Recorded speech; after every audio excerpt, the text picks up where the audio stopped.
저는 오늘 여러분과 함께 성령의 내주와 성령의 충만이라는 제목으로 설교를 하도록 하겠습니다. 본문 말씀은 에베소 5장 15절에서 18절까지입니다. 제가 본문을 읽도록 하겠습니다. 그러즉 너희가 어떻게 행할지를 자세히 주의하여 지혜 없는 자 같이 말고 오직 지혜 있는 자 같이 하여 세월을 아끼라. 때가 악하니라. 그러므로 어리석은 자가 되지 말고 오직 주의 뜻이 무엇인가 이해하라. 술 취하지 말라. 이는 방탕한 것이니 오직 성령으로 충만을 받으라. 아멘. 제가 이제 오늘부터 4번에 걸쳐서 그 성령과 관련된 설교를 하려고 합니다. 오늘 이제 첫 번째 시간은 성령의 충만이고요. 두 번째 주제는 성령의 능력이고, 세 번째 주제는 성령의 인도, 네 번째 주제는 성령의 열매. 이렇게 순서대로 성령과 관련된 설교를 하려고 그러는데, 물론 그동안도 계속 시간마다 너무나 중요한 설교를 하고 있습니다. 그러나 오늘 설교는 그동안 대부분의 기독교인들이 오해하고 있는 것에 대하여 이렇게 풀어드리고, 왜 저들이 성령 체험을 하는데 왜 실패하는가, 여기에 대한 근본적인 그러한 성경적인 답을 드리려고 합니다. 그래서 이번 4번에 걸친 설교는 매우 중요하고 우리 대한민국에 있는 모든 기독교인들이 다 들었으면 좋겠는데 글쎄요, 언젠가 그런 기회가 오겠죠. 자, 어쨌든 오늘 설교 제목은 성령의 내주와 성령의 충만이라는 제목입니다. 제가 이 주제로 설교하려는 것은 거듭나 성령이 내주하는 성도로 할지라도 마귀, 세상, 유격의 지배를 받지 않고 성경적 신앙을 지켜 천국에 들어가려면 반드시, 여기서 반드시라 그랬습니다, 성령으로 충만해야 한다. 이 진리를 깨우치고자 하는 것입니다. 여러분들이 뭐 다 아는 것처럼 거듭난 신자라면 누구나 다 마음에 성령님이 지속적으로 내주하십니다. 성경 그것에 대해서 누누이 가르치고 있죠. 요한복음 14장 16절 17절, 또 로마서 8장 9절, 고린도전서 3장 16절, 에베소 4장 30절, 야고보서 4장 5절, 그 외에도 많은 구절에서 그렇게 가르치고 있습니다. 자, 그런데 대다수 기독교인들이 성령의 내주는 중시하지만 성령의 충만은 경시합니다. 그 이유는 성령의 내주를 구원의 필수적 요소로, 성령의 충만을 사역의 부수적 요소로 오해하기 때문입니다. 또한 다양한 개신교 신학의 견해에 따라 성령의 내주와 성령의 충만을 동일시하기도 하고요. 또 성령의 내주와 성령의 충만은 구분하지만 성령의 충만을 은사의 충만과 동일시하는 경우도 있습니다. 자, 이렇게 성령에 관련되어 이렇게 굉장히 그 혼란스러운 지금 상황이다 보니까 무엇이 가장 성경적인 것인가에 대한 일관된 그 가르침이 없어요. 자, 그래서 특히 이제 오늘부터 설교하는 4번에 갇힌 설교는 두 가지. 일단 성령을 통하여 거듭난 신자, 성령의 내주를 경험한 신자. 두 번째는 성령의 은사를 많이 경험하지만 그럼에도 날마다 승리하지 못하는 신앙생활 하는 성도들에게 아주 중요한 설교가 될 것입니다. 자, 오늘 성경이 가르치는 성령의 충만이라는 게 뭐냐? 용어 정의부터 먼저 생각을 해야 되겠어요. 성령의 충만이란 성령님이 성도의 마음을 통치하는 영적 상태다. 이렇게 정의를 내릴 수 있습니다. 우리가 충만이라고 하는 건 사실 물질적인 개념에서 우리가 사용되잖아요. 근데 이게 왜 성령은 물질이 아니라 인격적 하나님의 영인데 왜 충만이라는 단어를 썼을까? 이게 좀 아주 미묘하죠. 왜냐하면 우리로 하여금 조금 더 이해를 좀 쉽게 하기 위해서 이러한 메타포를 쓴 게 아닌가, 저는 이렇게 생각합니다. 어쨌든 성령의 충만이란 성령님이 성도의 마음을 통치하시는 영적 상태, 이렇게 표현할 수 있는데, 자, 그러면 성도에게 성령의 충만이 왜 필수적인가? 여기 굉장히 중요하죠. 이게 부수적이지 않고 필수적인 이유는 뭐냐면 성도가 성령님의 통치를 받지 않으면, 잘 들으세요, 마귀의 세상 유혹의 지배를 받기 때문입니다. 그러니까 둘 중에 하나예요. 성령님의 지배를 받든지 아니면 마귀의 세상 유혹의 지배를 받든지. 그 둘 중에 하나지 그 중간은 없어요. 이게 굉장히 중요합니다. 자, 그러니까 지금 마귀와 세상과 유혹의 지배를 받지 않으려면 어떻게 된다? 성령의 지배를 받아야 돼요. 이거 우리가 중간은 없다는 거예요. 중간은 없어요. 굉장히 중요합니다. 여러분, 영적 세계에 있어서 힘의 공백은 존재하지 않습니다. 굉장히 중요한 얘기입니다. 힘의 공백은 없어요. 자, 이는 성도 안에 공존하는 새 사람과 옛 사람의 역학 관계에도 동일하게 적용돼요.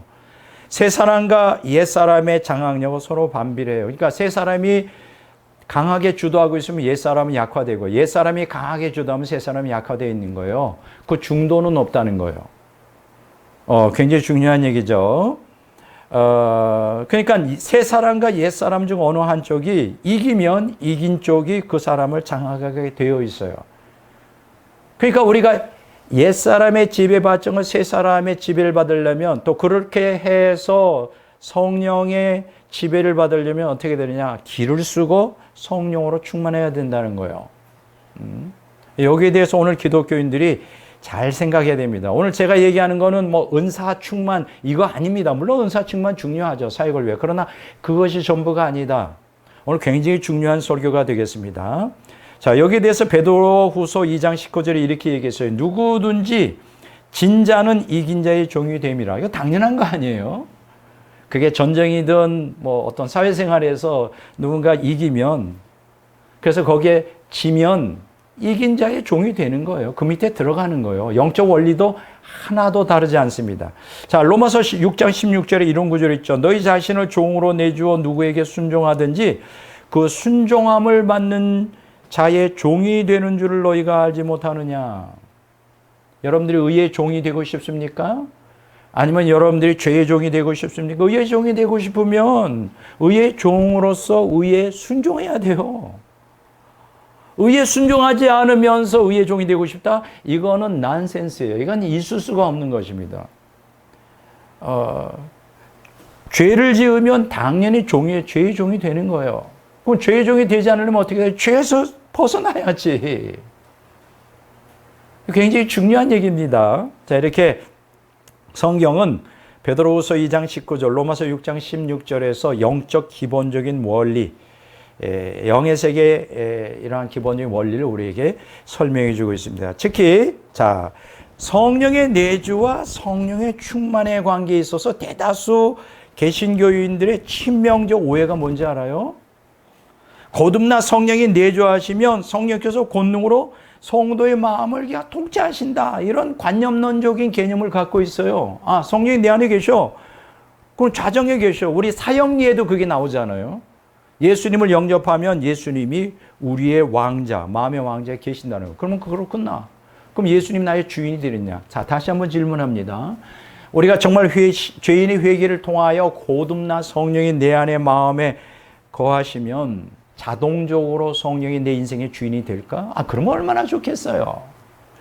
제 경험으로도 그렇고 성경에도 그렇게 가르치고 있잖아요. 이게 굉장히 영적인 세계에서의 신비예요. 근데 이런 경우는 달라요. 여러분, 혹시 귀신이 들어가잖아요. 귀신이 그 사람을 장악하고 마음에 들어가면 인간의 의지를 제압해 버립니다. 그래서 지배해 버려.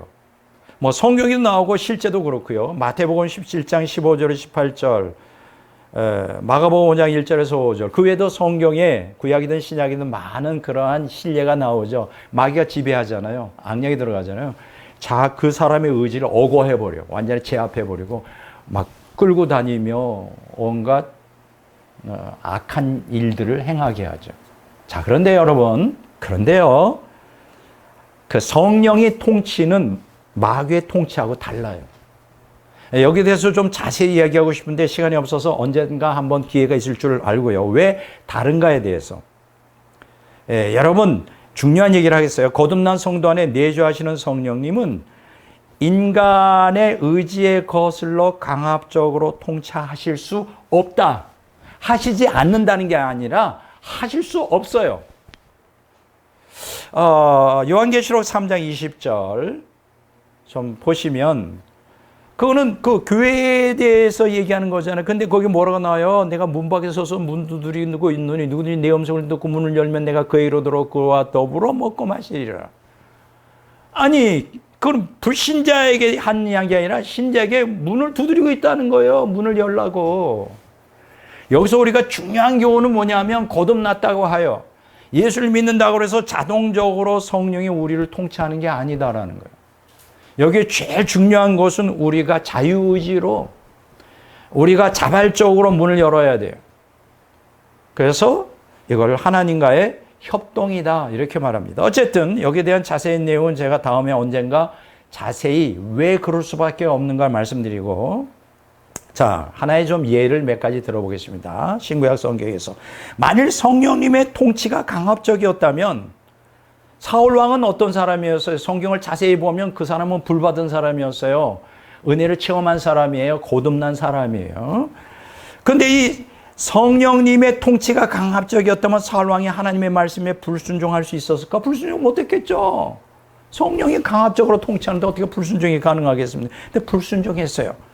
사무엘상 10장 9절에 10절, 11장 6절, 사무엘상 16, 13장 8절에 15절. 그 외에도 보면 사울의 생애가 불순종의 삶이었는데 그가 불받지 않아서 은혜 받지 않아서 그랬냐? 아니라고 하는 거예요. 여기서 우리가 깨닫게 되는 건 성령님의 통치가 강압적인 게 아니구나. 그 다음에 이 얘기를 볼까요? 사울이 시기가 충천하여 다윗을 죽이려고 했죠. 그래서 막 다윗을 죽이려고 쫓아갔는데 바로 그 코앞에 다윗이 있었어요. 그냥 내버려 두면 다윗은 죽을 수밖에 없는 처지였어요. 그때 갑자기 성령이 주권적으로 사울에게 감화하여 막 불이 임했죠. 그러니까 사울 왕이 옷을 벗고 하루 종일 예언을 하는 거예요. 은사가 임한 거죠. 그래가지고 다윗을 놓쳐버렸어. 그냥 막 그 엑스타시라 그러죠. 황홀 중에 있어가지고 일방적으로 성령이 임하시는 바람에 그 기회를 놓쳤어요. 그렇지만 여기서 깨닫게 되는 것은 다윗을 죽이고자 하는 살기가 없어졌을까요? 성령이 은혜가 임했다 그래서 아니죠. 꾸준히 다윗을 죽이고자 하는 살기 등등 했습니다. 이거를 성령님이 통제하지 못했어요. 참 신비하죠. 사무엘상 19장 9절에 10절, 20장 31절, 22장 6절에 19절에 자세히 나오고 있어요. 자, 또 한번 보겠습니다. 또 다른 케이스를 보겠어요. 다윗의 경우를 보겠습니다. 여러분 다윗이 어떤 사람이에요? 참으로 하나님을 사랑하고 성령이 충만했던 사람이고 어쨌든 은혜를 경험한 사람이죠. 만일 성령님의 통치가 강압적이었다면 다윗이 밧세바를 강간할 수 있었을까요? 성령이 강하게 통치하고 있는데 그게 가능해요? 강간했어요. 이게 강압적으로 통치가 안 되는구나. 인간의 의지를 거슬러 이게 불가능하구나. 사무엘하 11장 5절에 1절에서 5절에 보면 나오죠.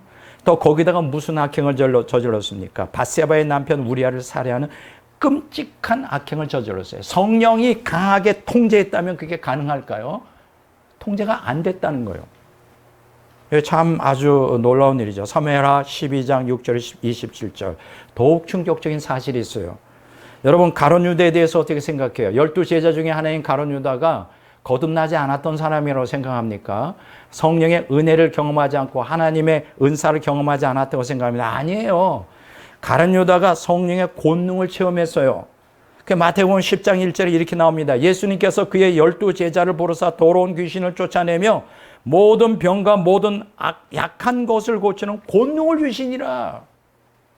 12제자는 예수님께서 특별히 기도 가운데 금식하며 기도 가운데 선별된, 그리고 마태복음 10장 1절에는 그 12제자 거기엔 가룟 유다도 속해 있었어요. 권능을 주었어요. 귀신도 쫓아내고.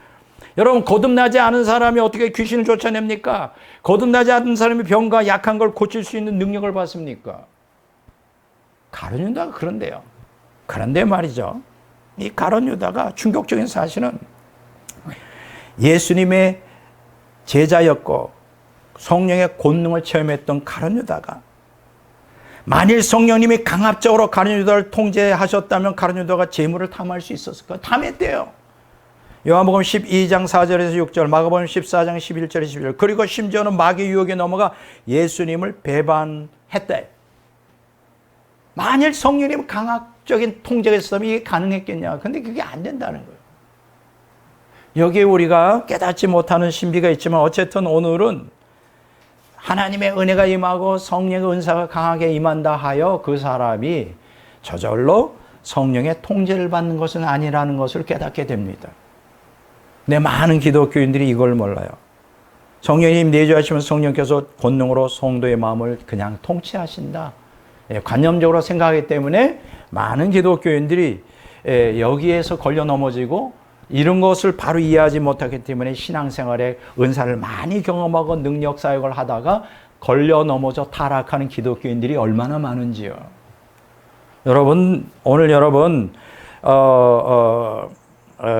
요한복음 13장 2절에 이제 그 나오죠. 마귀의 유혹을 받아 예수님을 넘기는 그 내용들이 나오는데 어쨌든 여기서 성령의 내주가 곧 성령의 충만이 아니라면, 잘 들으세요.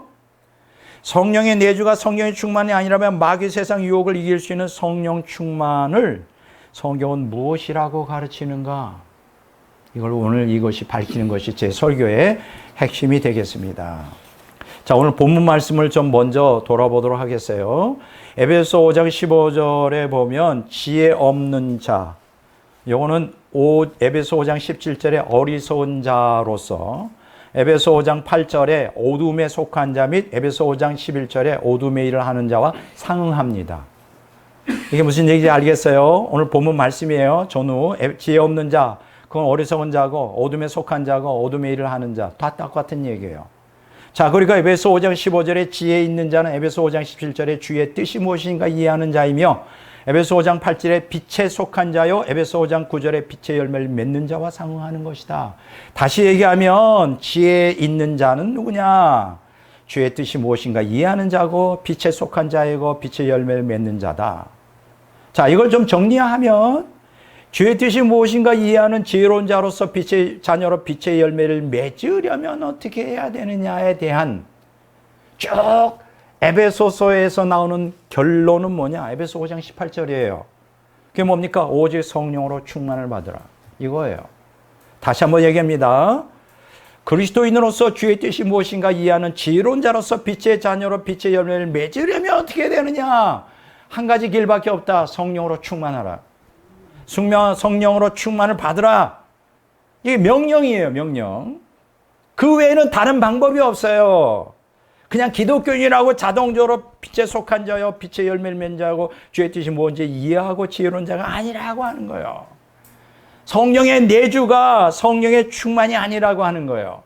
이해가 되십니까? 성령을 내주를 경험해도 지혜 없는 자가 될 수 있고 어리석은 자가 될 수 있고 어둠에 속한 자가 될 수 있고 어둠의 일을 하는 자가 얼마나 많은지, 이거는 성경을 제대로 이해하지 못하기 때문에, 성령 충만을 받지 못했기 때문에 한 얘기예요. 여기서 충만을 받으라에 해당하는 헬라어 단어가 뭐냐? 플레루스테예요. 플레루스테. 이게 시제를 보니까 현재 수동태 명령형으로 되어 있어요. 현재 수동태 명령형. 요거는 세 가지로 해석할 수 있습니다. 첫째, 이 구절의 시제는 명령형이에요. 그것은 뭐냐? 성도가 성령 충만하지 못한 어떤 상태에도 하나님의 말씀에 불순종하고 있다는 거예요. 즉 성령님의 통치를 받지 않고 있다면 그것은 옛사람 지혜를 받으며 자신의 욕망을 따라 살고 있다는 증거예요. 여러분, 성령 충만하지 않은 사람들은 하나님 말씀에 불순종하고 있는 거예요. 그리고 성령님의 통치를 받고 있지 않기 때문에 옛사람의 지배를 받으면 자기 욕망대로 살아가는 거예요. 이게 성령 충만하지 못한 상태. 그래, 명령이에요. 명령. 성령 충만 받아요. 반드시. 둘째, 이 구절의 시제는 현재형이에요. 그것은 성령 충만이 일시적이거나 과거에 뭐 한번 경험했거나 단회적인 행위로 끌쳐서는 안 되고 항상 지속되어야 함을 나타내요. 따라서 본문에서 성령으로 충만을 받으라는 것은 무슨 뜻이냐? 풀어 설명은 끊임없이 성령님의 통제를 받아라. 끊임없이 성령님의 통치를 받아야 된다. 이런 뜻이에요. 자, 셋째, 이 구절의 동사는 수동태입니다. 자, 이 말은 성령님이 성도의 마음과 삶을 온전히 통치하도록 인생의 주도권을 성령님께 내어드려야 된다. 내가 내 인생을 살아가려고 하지 말라. 오늘날 기독교인들이 문제가 뭔지 알아요? 왜 실패할까요? 그들이 자기 예수님 믿으면서 자기의 뜻대로, 자기의 마음대로, 자기가 원하는 방법으로, 자기가 원하는 때에 인생을 지 마음대로 인생의 주도권을 자기가 지려고 하기 때문에 날마다 실패하는 거예요. 여러분이 이 원리를 깨닫는다면 우리의 인생이 얼마나 더 행복하고 우리 인생이 얼마나 더 충만할까? 근데 대다수 기독교인들이 이 원리를 몰라요. 참 안타깝게 이루 말할 수 없습니다. 자, 여기에 대하여 이제 NLT 성경이 이렇게 얘기했어요. Let the Holy Spirit fill and control you. 번역하면 너희는 성령의 지배를 받아라. 성령의 충만을 받는다는 건 성령의 지배를 받는 컨트롤. 누가 컨트롤해야 돼요? 우리의 삶을. 내가 아니라 성령님이 컨트롤해야 돼요. 여러분, 성령님이 우리를 컨트롤하면 말 그대로 아주 풍성한 삶을 삽니다. 이거 제가 경험하고 있기 때문에 하는 얘기예요. 제가 설교하는 모든 것은 제가 지금 경험하고 있는 거예요. 과거에도 그렇고 지금도 그렇고 미래도 그렇고 제가 경험하지 않는데 이런 설교할 수 없죠. 자, 성령이 여러분들을 컨트롤하면 만사가 형통하다는 개념보다는 충만한 삶을 살아요. 행복한 삶을 살아요. 내 인생에 결핍이 없단 말이에요. 그건 제가 경험하고 있는 거예요. 자, 두 번째 보면 증보 성경에 Amplified Bible 이렇게 나와 있어요. But be filled with the Holy Spirit and constantly guided by Him. 자, 성령으로 충만된다. 성령의 충만을 받는 게 무슨 뜻이냐? 성령에 의하여 지속적으로 인도를 받는다. 여러분, 성령의 인도를 따라 어디 가겠어요? 천국 가잖아요. 성령의 인도를 따라가면 실패하는 인생을 살지 않습니다. 절대. 근데 왜 우리는 자꾸 우리의 인생에 실패가 있고 좌절이 있고 그럴까요? 그래서 성령의 인도를 따라가려고 하지 않아요. 왜 그럴까요? 새 사람보다 옛 사람이 너무 강하다 보니까 또 그 욕구가 너무나 강하다 보니까 성령의 인도를 따라가길 원하지 않아요. 자, 자세한 내용은 오늘 다 하지 않고요. 앞으로 오늘 말고도 3번의 설교가 있으니까 여러분 귀담아 들어서 어떻게 하면 내가 성공적인 승리하는 그리스도인이 될 수 있을까를 좀 깊이 고민하는 시간들이 됐으면 좋겠어요. 자, 어쨌든 에베소 5장 18절에 언급된 성령의 충만은 잘 들으세요. 성령의 충만이라고 할 때, 성령의 충만을 받으라 할 때 잘 들으세요. 사역을 위한 은사로서의 성령 충만이 아닌 성화에 의한 생명으로서의 성령 충만을 의미하는 것입니다. 이게 좀 무슨 소리냐? 여기서 깨닫게 되는 것은 성령의 충만이 2가지 종류가 있다는 것을 가르치고 있어요. 우리는 보통 흔히 성령 충만하면 그냥 은사로 불 받는 거, 그것도 성령 충만해요. 맞아요. 사역을 위해서 그게 필요해요. 그러나 또 다른 성령 충만이 있어요. 그게 뭘까? 성화에 의한 생명으로서의 성령 충만이 있어요. 근데 이것에 대해서는 대부분의 기독교인들이 모르는 것 같아요. 대부분의 사역자들이 여기에 대해서 무지하다 보니까 그저 사역을 위한 은사로서의 성령 충만 받아 크게 사역하다가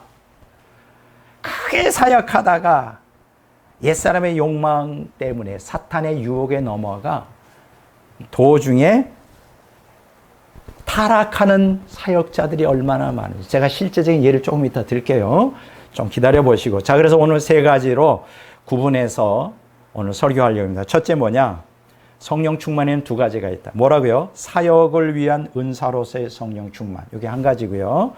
두 번째는 성화에 의한 생명으로서의 성령 충만. 이렇게 2번째 충만했어요. 그래서 성령 충만은 어쨌든 성령이 통치하시는 영적 상태인데 이것이 2가지로 갈라진다. 좀 여러분들이 머리로 좀 기억해 두시기 바랍니다. 자, 첫째, 2가지 제가 설명해 볼게요. 그게 뭔지. 사역을 위한 은사로서의 성령 충만. 그게 뭘까요? 이 성령의 충만은 사역을 위해 은사로서 임하여 성령님이 통치하는 상태를 지칭합니다. 자, 우리가 비록 어린 애신앙을 갖고 있어도 영적 성숙과 관계없이 하나님은 사역자를 쓰시거든요. 은사를 부어줘요. 근데 뭐로서 은사를 부어주냐면 성령 충만을 부어줘. 그래서 전도도 하게 하고 말씀도 전하게 하고 온갖 교회를 섬기는 일을 감당하게 하죠. 그래서 이것은 사역을 위한 은사로서의 성령 충만이에요. 요거는 영적 속성과 아무 관계 없어요. 거듭난 사람이라면 하나님의 절대 주권적 섭리 가운데 막 부어져. 그래서 여러분 이런 사람 봤습니까? 내가 볼 때는 저보다 영적으로 성숙도 안 하고 인격도 부족한데 저보다 사역이 엄청 잘 되는 사람들 제 주변에서 종종 봅니다. 그렇다고 내가 그분들을 시기하는 거 아니에요. 잘 되면 좋죠. 근데 저보다도 영적으로 성숙이 안 됐고 인격이 신앙 인격이 안 됐는데도 사역은 막 일치월장 잘 돼요. 어떤 때는 조금 좀 부러울 때가 있어요. 나도 좀 그랬으면 좋을 건데 제가 이 원리를 알기 때문에 그들을 질투하지는 않습니다. 잘 들으세요. 사역을 위한 은사로서의 성령 충만. 이 성령의 충만은 사역을 위해 하나님의 은사로 성령 충만을 부어주셔요. 통치하신단 말이에요. 그 순간에. 그렇기 때문에 그 순간 은사로서 성령이 갑자기 그 사람을 통치하기 때문에 일시적인 임재 체험이에요. 일시적. 언제? 사역을 하는 동안만. 사역이 딱 끝나면 걷어가시죠. 자, 성경에 쭉 보니까 사역을 위한 은사로서의 성령 충만이 첫째는 재능을 부어주시더라고요. 출애굽기 35장 31절 35절에 성막을 지을 때 이렇게 재능을 줘가지고 이것도 사역을 위한 은사로서의 성령 충만이에요. 재능. 두 번째는 사도행전 4장 31절에 보면 초기 교회 성도들이 담대하게 복음을 전할 수 있었던 게 바로 사역을 위한 은사로서의 성령 충만을 받았기 때문에. 심지어는 기도하고 나니까 막 성령이 임하시는데 진동이 임해, 진동이. 야. 세 번째는 뭐냐? 히브리서 2장 4절에 나오는데요. 표적이에요. 여러분, 막 병자가 고침받고 귀신이 나가고 온갖 희한한 표적들, 이건 꼭 영적으로 성숙되지 않아도 초신자들에게도, 육적인 그리스도인에게도 얼마든지 임할 수 있어요. 왜 그럴까요? 사역을 위해서 은사로서 성령 충만이 임하는 거예요. 봉사할 수 있는 능력을 주고요. 그래서 이걸 갖다 우리는 뭐라고 말하냐? 권능 충만이다. 이렇게 말할 수 있습니다. 권능 충만. 네. 여러분, 권능이 필요하잖아요. 사역을 하려면. 그래서 하나님이 권능을 부어줘요. 사도행전 1장 8절에 이런 말씀이 있어요. 오직 성령이 너에게 임하시면 너희가 권능을 받고 예루살렘과 온 유다와 사마리아 땅 끝까지 이르러 내 증인이 되리라 하시니라. 우리가 복음을 증거하는 것은 우리 힘으로 안 돼요. 성령의 권능을 받아야 돼요. 이럴 때 이 권능은 어떤 권능이냐? 사역을 위한 은사로서의 성령 충만을 통해 임하는 권능이다. 이렇게 이해하시면 됩니다. 그래서 이럴 때 성령 충만이라고 할 때는 어떤 헬라어 단어가 쓰이느냐? 플레스데이스, 푸뉴마토스, 하기우 이렇게 됩니다. 그래서 여러분, 우리가 성경을 한글 성경만 가지고는 안 되는 거예요. 이 원어도 알아야 돼. 원어. 영어만 가지고도 안 돼. 이 구약은 히브리어, 신약은 헬라어 원어를 알지 않아요. 이걸 구별이 안 돼요. 자, 사역을 위한 은사로서의 성령 충만할 때 어떤 단어 쓰느냐? 헬라어로 프레스데이스, 푸니마토스, 하기오 이렇게 은사로서의 성령 충만을 의미하는 거예요.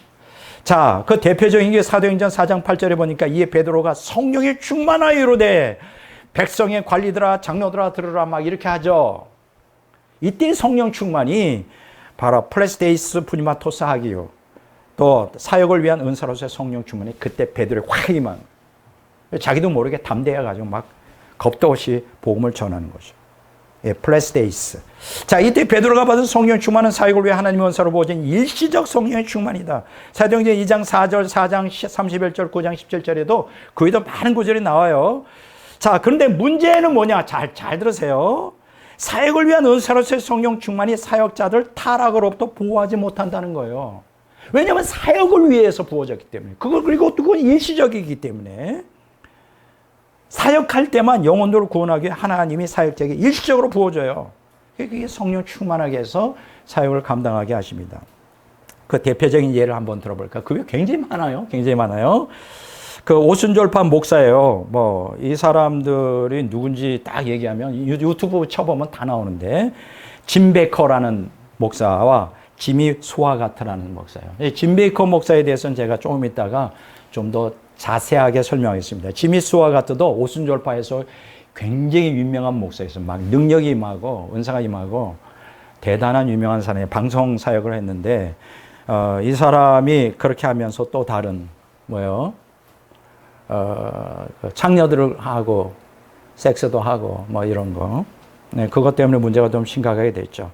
이렇게 강력한 성령의 임재가 이들의 사역에 나타났지만 이들이 뭐가 문제예요? 저들은 재물과 권력과 음란에 속박당했어요. 왜냐하면 사역을 위해서 하나님이 그에게 뭐 착각한 거예요.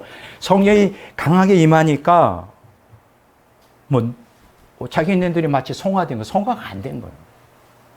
재물과 권력과 음란에 속박당하고 탐하다가 몰락하죠.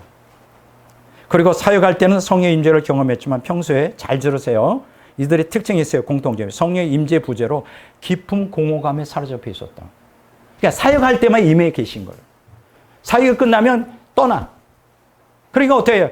그 은사로서 임한 성령의 충만은 자기 것이 아닌 거예요. 잘 들으세요. 그러니까 떠나면 어떻게 돼? 여러분 그런 거 있죠? 마약하는 사람이 마약이 하면 막 좋은 거 같은데 마약에 그 약발이 떨어지면 더 깊은 공허가 있는 것처럼 성령이 이렇게 임재가 떠나니까 어떻게 해? 깊은 공허감에 그래서 이 사람들이 재물을 탐하고 권력을 탐하고 음란에 빠지는 거예요. 제가 누구라고 말씀은 드릴 수 없지만 한국에서 굉장히 큰 사역을 하는 목사님이 계셔요. 정말 대단한 사역. 누구라면 다 알아요. 근데 이분이 고백이 있습니다. 자기가 사역을 하고 며칠씩 집회를 하고 역사가 일어나고 호텔에 들어오면 너무 공허해가지고 너무 공허해서 잠이 안 와서 밤새도록 책을 읽었노라고. 저는 그런 거 없거든요. 저는 그런 거 없어요. 사역을 하면 할수록 말씀을 전하면 더 제 영이 충만한데 왜 이 사람들이 공허할까? 그 사역을 위한 은사로서의 성령 충만만 받았기 때문에. 잘 들었어요? 참 너무 요 근래 몇 달 전에 너무 가슴 아픈 일이 있었어요. 왜냐하면 이건 이미 다 오픈되어 있었고 기독교인이 웬만한 기독교가 다 알고 있기 때문에 제가 하는 얘기지 만약 이게 비밀로 숨겨졌으면 절대 그분을 얘기 안 합니다. 제가 굉장히 좋아했던 분이에요. 데이비드 차라고 하는 분이에요. 들어보셨을까요? 이분의 대표적인 책이 마지막 신호라는 거 마지막 성도 굉장히 베스트셀러였어요. 근데 이분이 아주 목사 안수까지 맞아가지고 강남에서 큰 사역을 했습니다. 한번 이렇게 집회를 하면 유튜브에서 20만 명 정도 팔로워가 막 들어와서 열광하고 전 세계적인 사역으로까지 확장돼서 이건 돈이 들어오죠. 매달 몇 억씩 우습죠. 돈이 들어오고 파워가 생기고 근데 문제는 뭐냐면 음란에 빠졌어요. 본인이 고백한 겁니다. 너무 안타까워요. 데이비드 차. 그런데 이제 이분의 이제 불륜이 다 드러나가지고 결국은 이제 목회를 접고 사역을 접고 이제 다 끝냈어요. 그러니까 이 사람은 주님을 사랑했던 사람인데 뭐가 문제가 됐을까요? 성화에 의한 생명으로서의 성령 충만이 아주 어린애 신앙. 그러니까 새 사람이 약한 데다 옛 사람이 너무 강한. 그러니까 새 사람과 옛 사람이 있는데 옛 사람은 사역을 위한 은사로서의 성령 충만이 강한데 거기다가 그 성화에 의한 생명으로서의 성령 충만이 약하다 보니까 이기지 못한 거죠. 여러분 영적 힘의 싸움입니다. 이해가 되시는지 모르겠어요. 그래서 데이비드 차가 그만뒀어요. 사역을. 너무 가슴이 아파. 내가 좋아했던 굉장히 훌륭한 분이었는데 생명으로서의 성화에 의한 생명으로서의 성령 충만을 하지 않고 사역으로 은사로서의 성령 충만을 갈구하다 보니까 커지니까 타락하는 거예요. 거기에 예외가 없어요. 예외가 없습니다. 그들의 공통점이 데이비드 차가 한 얘기가 있어요. 고백하면서 나는 사역을 하면서 너무 공허했었노라. 너무 공허했대. 너무 공허했대요. 왜 공허해요? 성화에 의한 성령으로서의 생명 충만이 결핍되다 보니까 공허하는 거예요. 능력이 나타난다 그래서 그 사람이 충만한 게 아니라. 그런 사역자들이 굉장히 많아요. 그렇게 해서 몰락하는 사역자 많아요. 3.1교회 전모 목사 뭐 이런 깊은 얘기는 안 하겠습니다. 그분도 역시 똑같아요. 사역을 위한 은사로서 성령 충만에 강해서 막 젊은 층들에게 어마어마하게 제가 그 교회도 몇 번 가봤어요. 얼마나 부럽던지. 이 사람도 머니 파워 섹스에 다 걸려버렸어요. 근데 이분은 좀 뻔뻔해서 뭐 누가 뭐라 그래도 홍대 교회를 또 세워 지금도 목회 잘해요. 데이비드 차는 그 정도로 뻔뻔하지를 못해가지고 그냥 근데 언젠가 또 회개하고 돌아올지 모르죠. 절대로 우리는 이렇게 연약한 사람을 무조건 비난하거나 비판할 수가 없어요. 왜냐하면 이 사람들이 원리를 몰라서요. 자, 두 번째, 성화에 의한 생명으로서의 성령 충만에 대해서 말씀드립니다. 이 성령의 충만은 성화되어 새 사람이 우세할 때 생명으로 성령님이 통치하는 상태를 의미해요. 생명으로 새 사람이 성장하다 보니까 옛 사람이 죽어지고 새 사람이 주도하고 그 안에 생명으로 되니까 성령님이 통치할 수가 있는 거죠. 여러분, 거듭나서도 옛 사람이 강한 사람은 통치가 안 돼. 통치가 반역하니까 말 안 들어. 그래서 오늘 우리가 생명으로 성화에 의한 생명으로의 성령 충만을 받으려면 어떻게 하냐? 옛 사람과 날마다 싸워. 새 사람이 프리베일링 우세한 위치에 있으면 성령님이 통치하기 쉽죠. 그런 환경을 만들어야 돼요. 여러분, 무조건 불만 달라고 하면 큰일 나는 거예요. 이해가 되죠? 생명으로서의 성령 충만은 성령님의 지속적 임재 체험을 의미합니다. 이 사역을 위한 그 은사로서의 성령 충만은 일시적이에요. 그 사역할 때만이고. 그러나 성화에 의한 생명으로서의 성령 충만은 새 사람이 자기 것이고 생명이 자기 것이기 때문에 성령이 통치가 지속적으로 임재해 있는 게 얼마나 좋을까요? 성화에 의한 생명으로의 성령 충만은 평강을 줍니다. 로마서 8장 6절. 제 안에 평강이 있어요. 또 사랑이 지배합니다. 로마서 15장 30절. 또 거룩이 지배합니다. 에베소 5장 8절 9절. 자, 이 평강, 사랑, 거룩 부족함이 없죠. 왜 죄질라고 하겠어요? 죄를 이길 수 있는 능력이에요, 이게. 그렇기 때문에 생명 충만이라고 이렇게 말할 수 있어요. 성화에 의한 생명으로서의 성령 충만을 무슨 충만이다? 생명 충만이다. 이렇게 말했어요. 자, 요한복음 7장 38절 39절에 보면 나를 믿는 자는 성경의 이름과 같이 그 배에서 생수의 강이 흘러나오리라 하시니 이는 그를 믿는 자들이 받을 성령을 가리켜 말씀하신 거예요. 그냥 성령 받았다 그래서 생수의 강이 흘러넘칩니까? 지금 예수님이 언급하신 이 구절은 성화에 의한 생명으로서의 성령 충만, 성령님이 통제하는, 통치하시는 지속적 임재 체험을 얘기하는 거예요.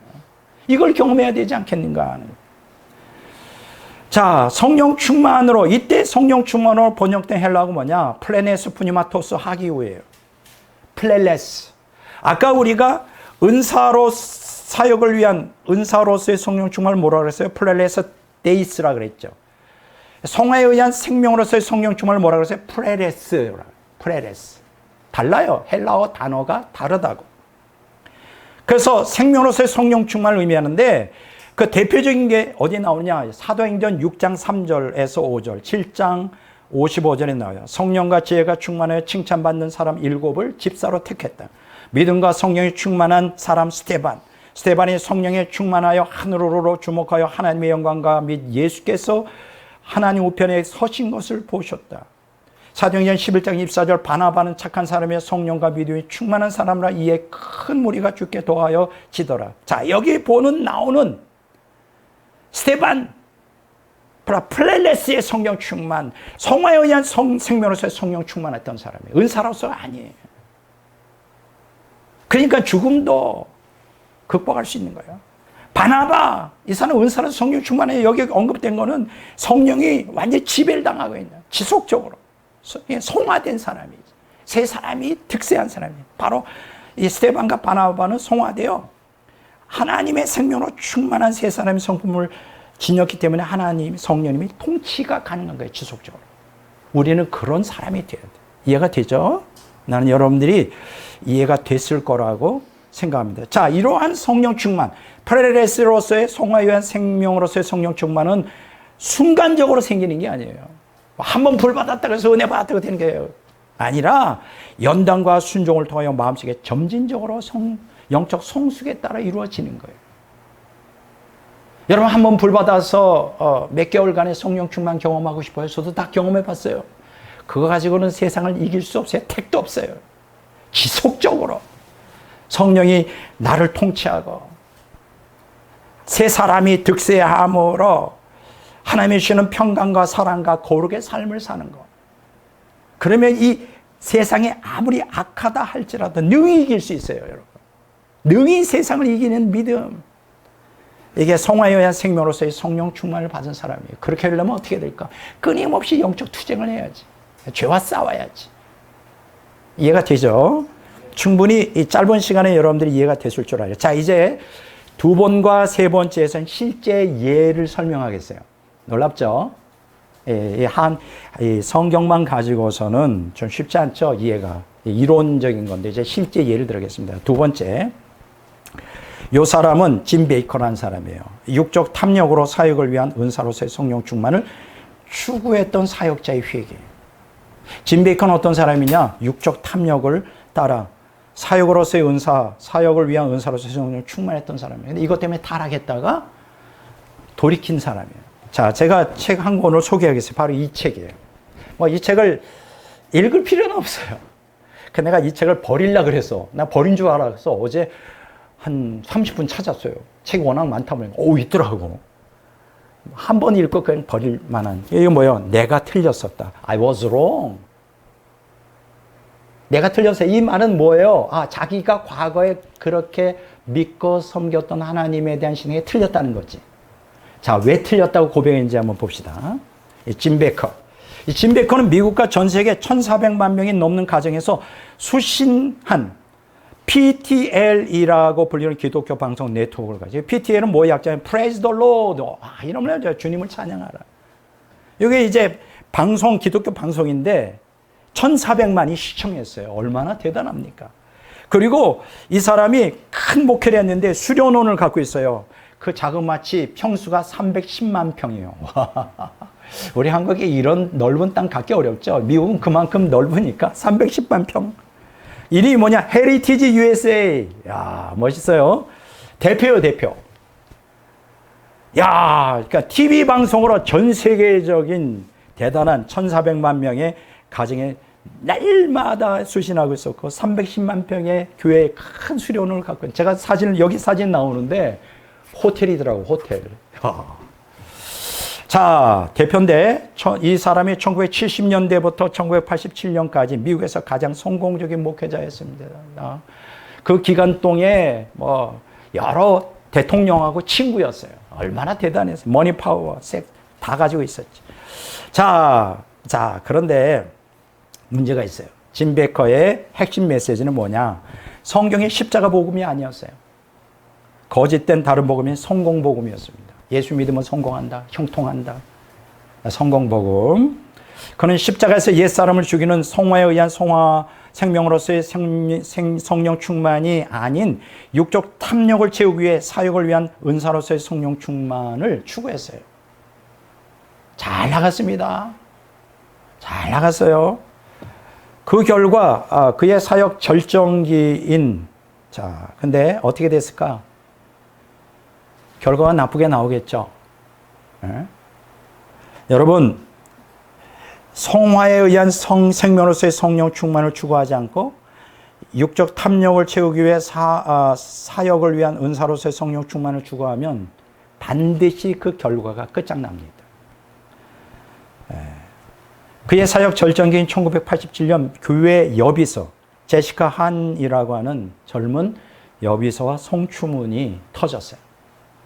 그러니까 난리가 났죠. 그는 깊은 나락에 떨어졌습니다. 더욱이 1989년에 공금 유용 혐의로 감옥에 수감되었어요. 처음에 몇 년형을 받았는지 알아요? 45년형을 받습니다. 45년형. 자, 그가 감옥에 있는 동안 참 비극적인 일이 많이 났어요. PTL과 헤리티지 USA는 다른 사람의 손에 넘어갔고요. 미국 이곳저곳에 대저택을 소유하고 있었는데 그 전 재산이 다 날아갔습니다. 뿐만 아니라 그의 아내, 같은 신학교 동창이며 동역자, 너무나 사랑했던 그의 아내는 그 짐 베이커와 이혼하고, 보세요. 그 짐 베이커의 친구와 결혼했어요. 여자란, 그러면 안 되는데. 이 결혼했고, 딸은 무일푼이 되었고, 아들은 학교를 중퇴하고 마약과 술에 빠지기도 했어요. 완전히 짐 베이커의 처절한 몰락이었습니다. 왜 그랬을까요? 여러분, 왜 그랬을까? 성화에 의한 생명으로서의 성령 충만을 아닌 육적 탐욕을 채우기 위해 사역을 위한 은사로서의 성령 충만을 추구하면 반드시 마귀의 밥이 된다는 교훈이에요. 짐 베이커가 그렇게 됐습니다. 자, 짐 베커는 죽음과 자살을 내몰리는 절망적인 감옥에서 무슨 일을 했을까? 참 다행이에요. 내가 생각할 때는 이 짐 베커를 굉장히 하나님이 사랑했던 것 같아요. 그 영혼은 그래도 순수했던 것 같아요. 그래서 감옥에서 어떻게 했을까? 성경을 다시 읽기 시작했어요. 다시 성경을 읽었습니다. 그는 성경을 통하여 하나님이 원하시는 것은 하나님의 일을 빙자한 하나님의 사업, 선교 사역, 대형교회를 일구는 게 아니라 하나님과의 깊고 친밀한 관계라는 것을 깨닫게 됩니다. 마침내 그는 내가 틀렸었다 이렇게 고백하는데 그 책 제목이 이거죠. 내가 틀렸었다. 과감하게 고백하기 이래요. 이와 함께 감옥 속에서 짐 베커는 하나님이 자기를 버리신 게 아니라 고난 가운데서 자기를 새롭게 변화시키고 계심을 깨달았어요. 아, 이게 복이구나. 내가 지옥 갈 뻔했네. 이걸 깨달은 거예요. 더욱이 그는 자기에게 필요한 것은 사역을 위한 은사로서의 성령 충만이 아니라 성화에 의한 생명으로서의 성령 충만이라는 사실을 마침내 알게 된 거예요. 이런 실패를 통하여. 짐 베커는 그 후 공금 유용 혐의에 대해서 무죄를 선고받고 마침내 4년 6개월 만에 감옥에서 출소합니다. 그리고 그 후 몇 년간 소외계층을 위한 봉사활동을 하고요. 현재 그는 기독교 TV 방송국을 다시 설립해서 짐 베커 쇼를 진행하고 있는데 이제는 뭘 가르칠까? 성공 복음이 아니라 뭘 가르칠까? 성경의 회개와 십자가 복음을 전하고 있어요. 많이 변화가 되었죠. 그의 간증은 내가 틀렸었다라는 제목의 자서전에 이제 상세히 기록되어 있어요. 근데 책을 사지는 마세요. 내용에 별로 내용은 없으니까 그냥 그렇게 이해하시면 됩니다. 두 번째 사람을 소개하겠습니다. 제목이 뭐냐? 3번. 영적 탐욕으로 사역을 위한 은사로서의 성령 충만에서 돌이킨 사역자의 변형. 이 사람은 조금 아까 짐 베커는 육적 탐욕이라고 그랬죠. 근데 요 분은 사역자인데 영적 탐욕이 굉장히 강한 사역자였어요. 그래서 은사로서의 성령 충만을 엄청 갈망했어요. 근데 나중에 암에 걸려 죽음을 앞에 두고 이게 잘못됐다는 걸 알게 된 거예요. 그래서 오늘 세 번째 제목이 뭐예요? 영적 탐욕으로 사역을 위한 은사로서의 성령 충만에서 돌이킨 사역자의 변형. 누굴까요? 바로 허운석 선교사입니다. 바로 이 책이에요. 이 책은 여러분들이 좀 꼭 사서 보았으면 좋겠어요. 왜냐하면 이분이 이제 2010년 말기암 진단을 받고 이제 몇 년 남지 않아서요. 그래서 그때부터 하나님이 쓰시기 시작해요. 그래서 가는 여러 교회에서 집회를 했는데 그거를 정리한 것이 바로 이 책이에요. 설교를 정리한 거예요. 근데 이 책을 보면 구구절절이 자기가 잘못 살아온 삶에 대한 고백으로 가득 차 있어요. 자, 어떤 내용인지 한번 보겠습니다. 허운석 선교사는 23살에 예수님을 믿습니다. 믿은 지 한 달 만에 신약 성경을 다 완독해요. 또 열심히 기도하는 중에 방언이 터져요. 그러니까 이 허운석이라는 이 분은 굉장히 열정적 신앙을 갖고 있었던 분임에 틀림없습니다. 그런데 문제가 뭐냐? 그녀는 영적 탐욕이 강했어요. 누구에게도 영적인 것에 대해서는 지고 싶지 않았어요. 지면 잠을 잘 수가 없는 거예요. 누가 불받았다 하면 잠이 안 와. 자기는 그 사람마다 몇 배의 더 강한 불을 받아요. 누가 하나님께 크게 쓰임받는다 그러면 잠을 잘 수가 없어. 견딜 수가 없어. 자기는 세계에서 최고로 강하게 쓰임받아야 되는 존재예요. 그 영적 탐욕이 얼마나 강해요. 잘 들으세요. 그 당시 자기가 다니던 교회 담임 목사가 1년 365일 중에 200일을 금식하는 것에 영향을 받습니다. 여러분, 영적 탐욕은 어떤 사람이 강하냐? 이렇게 이제 열정적인 신앙을 갖고 있는 사람이 십자가 영성 없이 하면 이건 100% 이거는 마귀밥이 돼요. 야, 이게 가능할까요? 1년 365일 중에 200일을 금식해. 담임 목사가. 그러면 이 여자가 어떤 사람이에요? 영적 탐욕이거든요. 나도 해본다. 그래서 그 담임 목사를 본받아 금식을 밥 먹듯이 했어요. 불철주야 기도했습니다. 그러니까 여러분 금식 많이 하고 기도 많이 하면 어떤 일이 일어나는지 영안이 열려요. 영안이 열립니다. 그래서 딱 그 어떤 사람을 보면 그 사람의 미래가 다 보이는 거예요. 점쟁이 되는 거지. 이걸 우리는 예수무당이라고 그래요. 예수무당. 조심해야 돼요. 다 보여. 왜 무당들이 기도하는 줄 알아요? 왜 기도하러 사내가? 기도에 영역이 있는 거예요. 근데 문제는 뭐냐면 그게 바른 기도가 아닐 경우에는 마귀의 밥이 되는 거예요. 무조건 종교적 열정만 가지고 굉장히 위험해요. 사실은 종교적으로 무관심한 사람도 문제가 되지만 종교적 열정 가진 사람들이 대부분 이단 교주나 이단에 빠집니다. 둘 다 위험한 거예요, 사실은. 성경적 신앙을 가져요. 어쨌든 이렇게 막 영안이 열려서 막 예언도 해주고, 그게 뭐 대단하죠. 부흥사지, 부흥사. 근데 1991년 이제 남편이 목사인데, 남편 목사를 볼 때는 이 남편은 이제 장신대 출신인데 굉장히 꽁생원이야. 뭐 은사도 없고 기도도 많이 안 하고, 그러니까 매일 닥다질하는 거야. 기도 좀 해라. 안 하면 나 이혼한다. 막 이렇게 나와. 이 책에 다 나와요. 안 하면 이혼해. 얼마나 여자가 센지. 그러니까 남편이 무서워가지고 막 금식 기도하러 가고. 남자들이 좀 이렇게 여자처럼 열정적인 신앙 갖기 쉽지 않잖아요. 여자가 열정적이면 진짜 무서워요. 목숨 걸고 한다니까. 특히 영적 탐욕에 사로잡히면 이거 누구도 똥제가 안 돼. 이 남편은 꽁생원인 거야. 설교도 잘 못하지, 기도도 안 하지, 금식할. 그러면 어떻게 목회자가? 이 사람은 세계적인 교회를 지금 꿈꾸고 있는데, 이 여자가. 어쨌든 하나님의 뜻을 따라 1991년 남편 목사와 함께 그녀는 브라질 아마존의 선교사로 파송됩니다. 얼마나 이분이 열정이 강한지 그곳에 17개동 규모의 신학교를 세웠고요. 100여 명의 인디오 졸업생과 50여 명의 목사를 배출합니다. 얼마나 열정적으로 20년 동안 거기서 사역을 하는 동안에 열매를 많이 맺었겠어요. 그는 20년 동안 아마존에서 사역을 할 때 표적과 기사가 많이 따랐어요. 당연하죠. 금식하고 기도하고 날마다 하니 능력이 나타날 수밖에 없는 거예요. 은사가. 그런데 여기 재미있는 얘기를 합니다. 이 사람이 어느 정도냐면 선교 자금이 필요할 거 아니에요. 막 크게 사업을 벌려놨으니까 돈이 끊임없이 필요하지. 그러면 선교 자금이 필요할 때는 어떻게 하는지 알아요? 누군가를 꼴똘히 생각합니다. 그게 장로든 집사든 돈 많은 사람. 꼴똘히 집중적으로 생각하며 기도해요. 그 사람을 감동하여 선교 자금을 보내게 주시옵소서. 막 이렇게 막.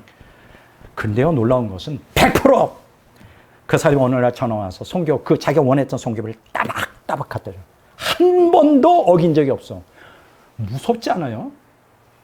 이게 과연 하나님의 뜻이라고 생각합니까? 마귀의 초능력도 그렇게 하거든. 그 정도예요. 어쨌든 초능력이 강한 사람. 이렇게 사역은 번창합니다. 근데 문제가요. 잘 들어보세요. 근데 문제가 뭐냐? 이 호은석 선교사의 영혼은 피폐해져 갔어요. 아까 제가 뭐라고 얘기했어요? 그 두 가지 종류의 사역을 위한 은사로서의 성령 충만과 성화에 의한 생명으로서의 성령 충만이 있는데, 성화에 의한 생명으로서의 성령 충만을 추구하지 않고 사역에 의한 은사로서의 성령 충만만 한 사람들은 사역이 커지긴 하지만 공통점이 있다고 그랬죠. 마음이 허하다. 공허해지는 거예요. 왜냐하면 사역할 때만 은사로서 임하니까. 그때 하면 떠나거든, 성령의 임재가. 공허해지는. 성화가 안 돼. 이분도 그랬어요. 이분은 허은석성에서 성화가 안 된 상태에서 은사로서만 성령이 임재해 있으니까 그때만 임해 있고 좋지. 근데 집회가 딱 끝나고 집에 오면 어떻게 돼요? 마음이 공허해지니까 그냥 자기 남편 괴롭히지. 두 아들, 딸이 있었는데 들들 괴롭히지. 못 살아. 불만, 불평으로 가득 차가지고 매일 싸움질하. 집에 오면 그냥. 이해가 안 됐죠. 이해가 안 되는 거야.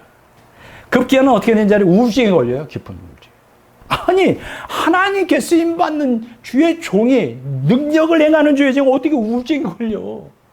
간단하죠? 간단해요. 뭐예요?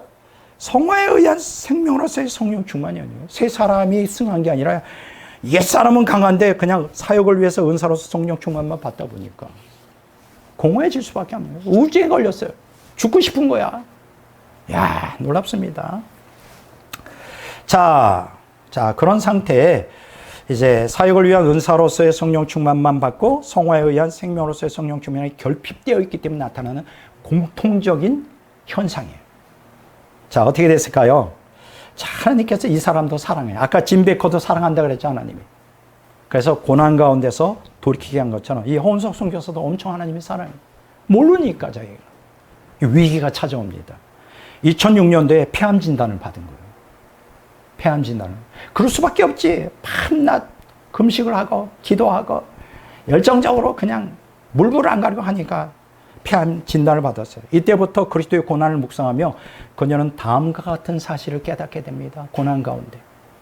잘 들어보세요. 너무나 놀라운 내용입니다. 십자가 없는 은사는 영혼의 독이 될 뿐 아니라 영혼을 멸망으로 이끄는 지름길이다. 잘 들으세요. 표적과 기사는 은사로서 하나님의 살아계심을 증거하기 위한 사역에 필요하지만, 필요 없다는 게 아니에요. 필요하지만 하나님의 생명은 오직 그리스도의 십자가 안에만 있다. 잘 들으세요. 십자가에서 옛사람을 죽이지 않으면 그 은사는 오히려 사탄의 도구로 악용되어 하나님을 반역하는 자리로 이끈다. 이 진리를 깨달은 거예요. 십자가의 옛사람을 죽이지 않았다면 은사를 사모하지 말고, 혹여 은사를 받았다 하더라도 사용하지 말라. 마귀에게 이용당해 영혼이 멸망을 자초할 뿐이다. 이 책을 요약하면 요 내용이 나와요. 놀랍죠? 이거를 깨닫는 거예요.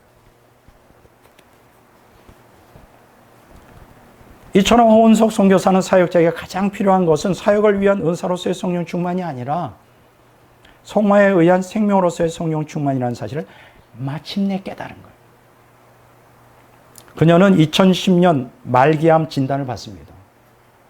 그리고 그 후 3년 후에 2013년 9월 12일 이제 60세예요. 그때가 나이. 그때 주님의 품으로 돌아갑니다. 돌아가셨어요. 여러분, 그 허은석 처구 한번 좀 인터넷 많이 떠 있어요. 그 한마디 한마디가 얼마나 그 우리 마음을 이렇게 와 닿는지. 이 허은석 선교사를 하나님이 많이 사랑해서 이렇게 암을 통하여 연단하시고 진리를 깨닫게 해주셨어요. 만약 암이 아니었고 사역이 크게 나갔다면 어떻게 했어요? 멸망하는 거지. 뭐 다른 방법이 있어요. 멸망하는 거예요, 이 사람들. 그래서 그녀의 외침은 내가 왕 바리새인입니다. 이 책은 좀 꼭 사서 읽어봤으면 좋겠습니다. 정말이에요. 읽고 또 읽고 읽고 또 읽고. 이 책은 꼭 사세요. 자, 결론 부분입니다. 잘 들으세요. 하나님의 은혜와 성령의 은사만으로 성화에 의한 생명으로의 성령 충만은 경험할 수 없습니다. 왜냐하면 성화에 의한 생명으로의 성령 충만은 십자가 영성과 순교적 영성을 추구하며 십자가의 옛사람을 못 박아 죽임으로 자기중심주의에서 하나님 중심주의로의 변혁 없이는 불가능하기 때문입니다. 너무 놀라운 얘기죠. 마태복음 16장 24절 25절에 나와요. 한편 사역을 위한 은사로서의 성령 충만은 하나님의 절대 주권적 섭리에 따라 사역자들의 다양한 특성에 맞게 하나님의 부어주시는 정도가 달라요. 아마 많은 사역자가 여기에 걸러 넘어질 거예요. 왜? 어떤 사람은 세계적으로 내가 볼 때는 신앙 인격도 별로고 영적 성숙도 안 돼 있는 것 같은 왜 이렇게 세계적인 종으로 쓰는 거예요? 왜 나는 항상 이 지하 개척교회에서 벗어나지 못하는 거야? 막 이런 그 안타까움은 좀 목회 잘하면 다 갖고 있어요. 근데 여러분, 그거는 하나님의 절대 주권적 섭리예요. 그리고 그 사람의 사역자의 특성에 따라 안배해 주시는 거예요. 그럼 맡겨야 돼요. 주님이 주시는 대로 우리에게 중요한 거는 그 충성을 하면 돼요. 그냥. 나머지는 다 하나님이 하실. 자, 중요한 얘기를 하겠습니다. 성화에 의한 생명으로의 성령 충만이 선행되지 않은 사역을 위한 은사로서의 성령 충만은 사역자를 반드시 타락과 멸망으로 끝장냅니다. 무서운 얘기죠. 그래서 하나님은 참으로 공평하십니다. 공평하세요. 사역에 있어서는 은사를 따라 공평하지 않을 수 있어요.